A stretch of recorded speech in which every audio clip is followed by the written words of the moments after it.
Hey everybody, welcome to the morning market briefing. It's Monday, August 10th, 2026. Tom, Ben, how we doing? Doing well. Monday, man. Let's grind. Let's do it. Let's get into it. We've got big story coming out of Intel with some stock being sold, but let's open up with Berkshire Hathaway getting some cash to work. Ben, has long been speculated that they were waiting for the shoe to drop, so to speak, and now they're just getting going. Yeah, they're not really waiting anymore. And, a lot of people were using this as fodder and fuel to say this is why the market's going to go down because Berkshire Hathaway is hoarding a lot of cash and Warren Buffett always kind of knows what's coming around. And now they're deploying capital. They bought a home builder for $7 billion. They bought $10 billion worth of Google in that stock offering where they kind of got a little bit of a sweetheart deal, but they're still a little bit down on that, I think, this morning, depending on where Google is trading. And they also bought back $5 billion of their own stock. So, this is where things are right now for Berkshire Hathaway. They're deploying capital in terms of their operating businesses. Geico and Burlington Northern Santa Fe, which is the railroad that competes with Union Pacific out there on the West Coast, they continue to both underperform. Which has been a pattern for a few years now. But their other operating businesses, including servicing, retailing, I think they own Pilot, and some of their manufacturing operations and the utility business. The utility business had profits that were up 27%. That'll work. But it's a good thing that it's run by Warren Buffett, because if it was run by anyone else, people would say, man, this utility company is taking the profits. They're gouging. Yeah.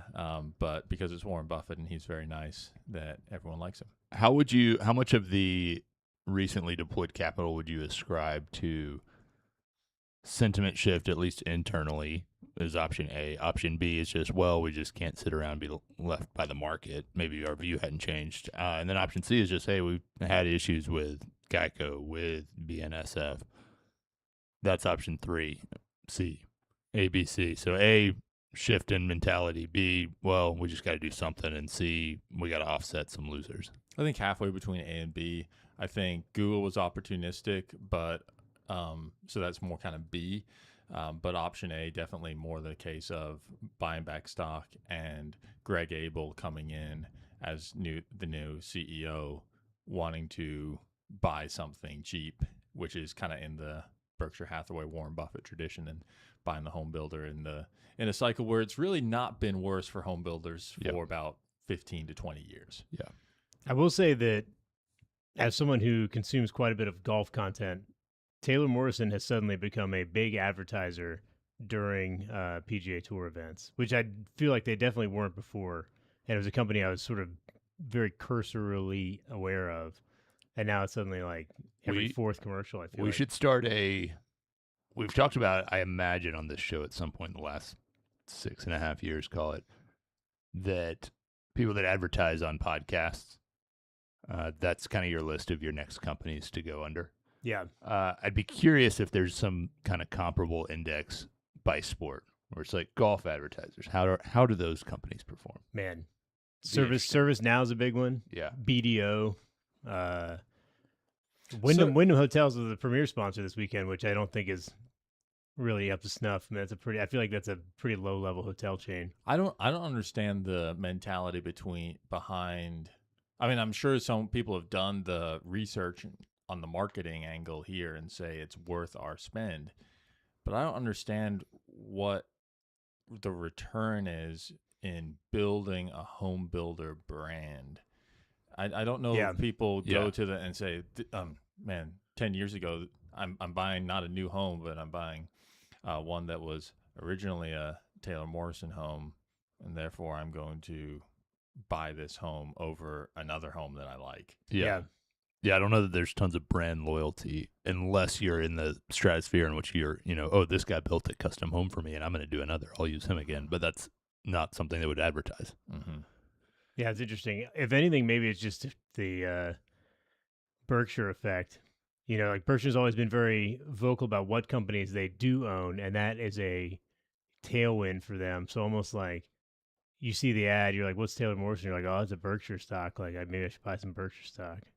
I mean, I really don't know what else. I mean, the the motivation would be. other all-time dumb advertising thing that I still obviously it makes sense because it's 50% of the commercials during a football game is pickup trucks. Yeah.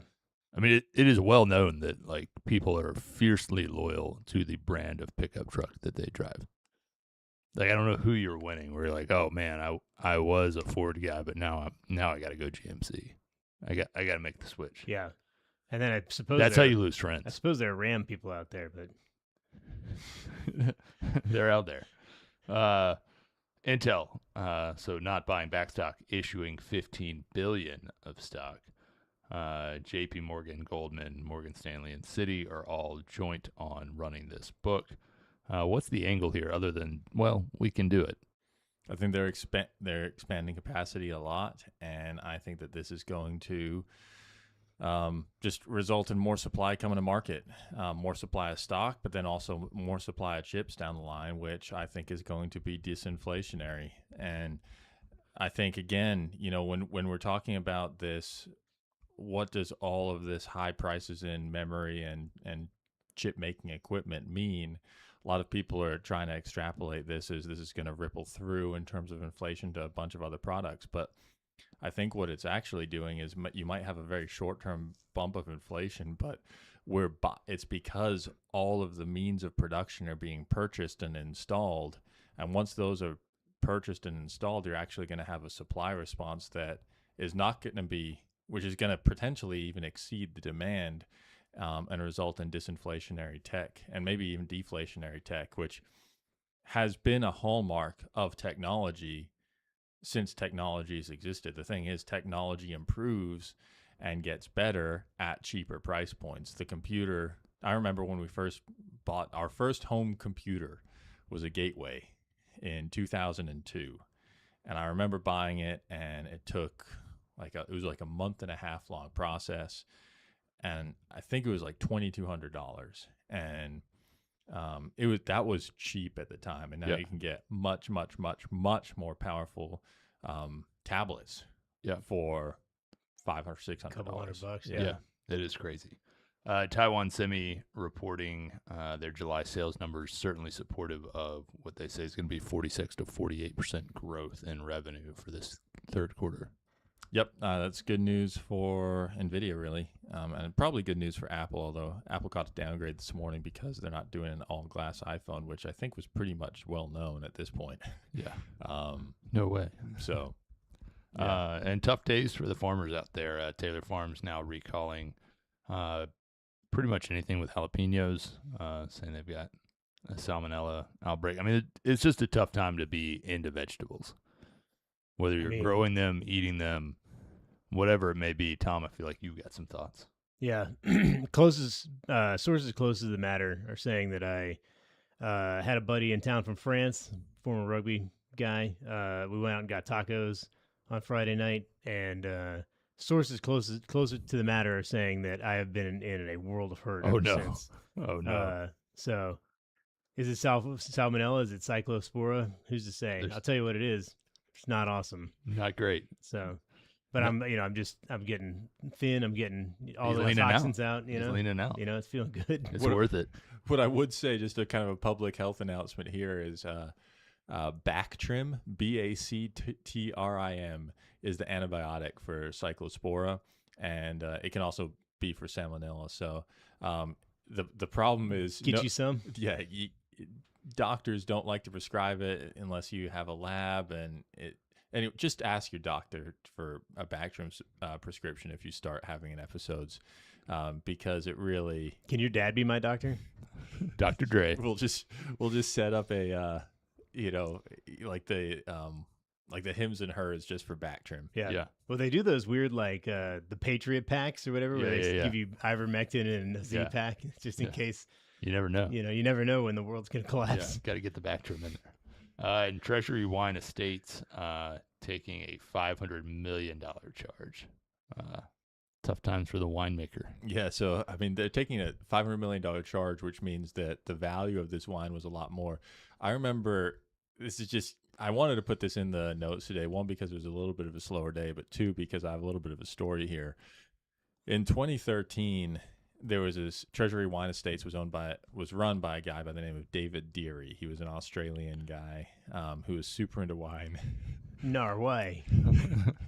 And he really wanted to grow what he called the mastige wine. So it's between like the mass market and the prestige. Well, I saw that word in there. I was like, that must be a winemaking term I'm not familiar with. And instead, it's a really dumb portmanteau. It's like freemium. Yeah.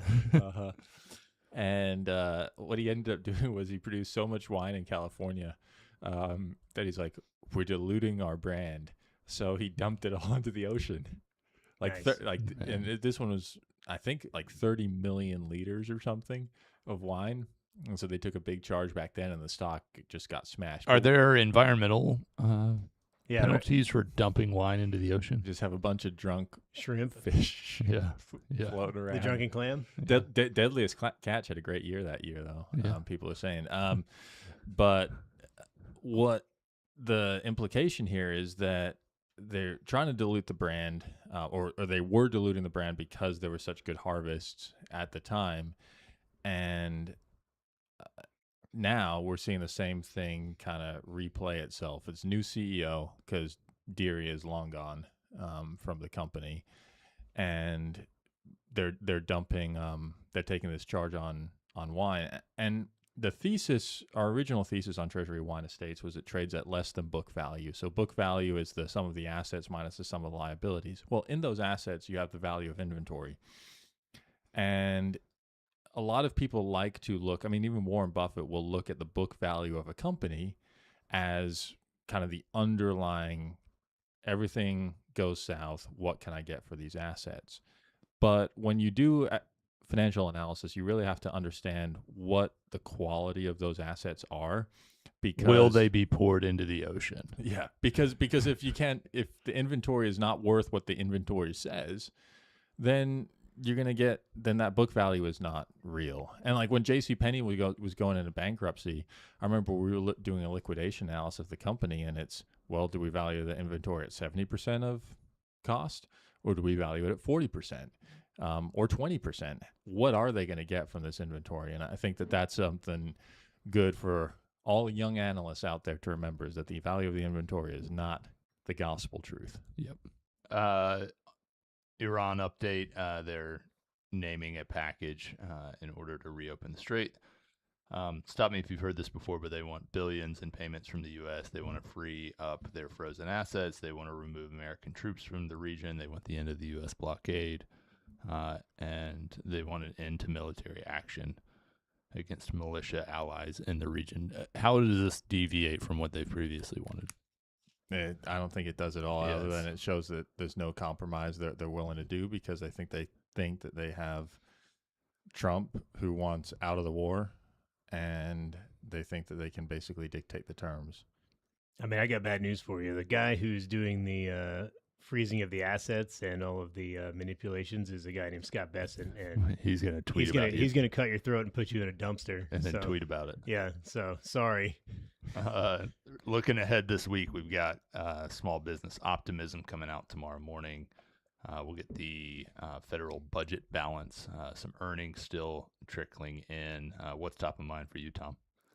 I mean, I'm interested to see how rates move this week. I mean, there's been a lot of data that's moving in the direction of the rates should be lower, but the market continues to reject that thesis. I mean, the jobs number, whether you choose to believe that it was bad and overstated or bad and understated, was not good. The only sort of rate should be higher narrative I can see on there is that what we did see is the domestic job gains are continuing to dominate, and foreign-born job losses are continuing to mount. And so you combine that with the strength in the ISM, and perhaps you could argue, yeah, we're starting to grow the economy in a more functional, natural way, and rates should be higher. But you dovetail that with the fact that inflation, I believe, is still overstated and will be coming down as a function of oil prices. I just think that the market is they're really rejecting reality right now. And I think a lot of that is the reporting on it. I was thinking about this over the weekend. It's actually probably net positive for society. And stop me if you think I'm wrong here, but that the media is so against Donald Trump. Because what it does is create a natural sort of meeting point where it's like, we had all this stuff with ICE. There was so much coverage of the negative externalities of the ICE raids that we've sort of settled into this happy medium where there are lots of deportations, but nobody's necessarily getting shot in the street, or a bunch of weird-looking people are blowing whistles at people in Minnesota. But the situation is that the financial media continues to be so overblown, and they aren't getting questioned in the same way that the normal media is, where they're like, hey, all this Fauci stuff is looking pretty bad now, and you guys were just lifting this guy up as the messiah. And it turns out he was just doodling in his notebook about how cool he was and how COVID actually wasn't that bad, but it was pretty cool for his bottom line. You've not had that yet with the Fed, where it's like everyone's like, the Fed is the most exalted, most prestigious thing in the land. What an institution. They need to be so independent. Everybody continues to hammer that point, and no one's like, hey, they actually did a pretty bad job. No one's saying that. No one's saying that. So right now, I feel like that middle ground has not been met. We're actually pushing away from reality and into what is being written constantly by everyone. The financial news media. CNBC talks about it all the time. Oh, Kevin Warsh has no credibility, and that's why rates have to go higher. I just fail to see that as true. I mean, you start looking around at the data, the ones that you can, really think are strong or actually accurate ISM real-time data, that's all showing towards lower rates. The jobs market, which has been overstated by 80,000 jobs a month, is now, off by 100,000 jobs. So you can assume it's actually off by 180,000 jobs, which would indicate that they probably need to cut rates. I think there's so much data pointing towards we should actually have lower rates, or at least have rates come down naturally to a lower level because they've sold off so much, but we're just not seeing it. Yeah, we have some issuance this week with the 10-year and 30-year auctions. I'm curious, once that issuance is out and passed, if we can start to move a little bit lower. We also get the CPI, so that could help. But getting that issuance out of the way, I think, will help as well. Yeah, we're just living in crazy land right now, I think. Yeah.